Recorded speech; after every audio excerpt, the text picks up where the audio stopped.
মসজিদ মাদ্রাসাগুলোতে ভীতিকর পরিবেশ বিরাজ করছে।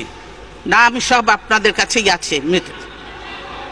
এই ঘটনায় আমাদের জাতীয় জীবনে যে বিরল ফাটল সৃষ্টি হয়েছে, কার্যকর পদক্ষেপের মাধ্যমে তার নিরসন ঘটাতে না পারলে জাতীয় ঐক্য ও সংহতি মারাত্মকভাবে ক্ষতিগ্রস্ত হবে।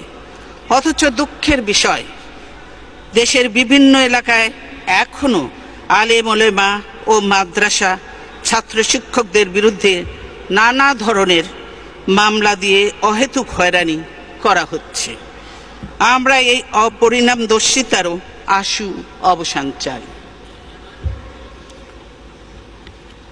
সংঘাত ও বল প্রয়োগ নয়, বরং আলোচনার মাধ্যমে সমাজের বিরাজমান দ্বন্দ্ব ও দাবি নিরসনের জন্য বারবার আন্তর্জাতিক মহল থেকে সরকারের প্রতি আহ্বান জানানো হচ্ছে।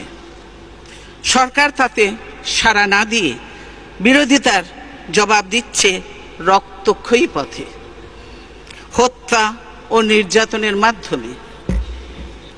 শাপলা চত্বর অভিযানের পর সুষ্ঠু, নিরপেক্ষ ও স্বাধীন তদন্তের জন্য দেশি বিদেশি মহল থেকে দাবি ওঠা সত্ত্বেও সরকার তা মানছে না। এই হঠকারিতার পথ পরিহারের জন্য আমি আহ্বান জানাই। মাননীয় স্পিকার, একের পর এক দুর্ঘটনা ও দুর্যোগের ফলে জাতি যখন আড়ষ্ট ও বিমূঢ়, তখন দু একটি সুসংবাদ স্বস্তি ও আনন্দ বয়ে আনে।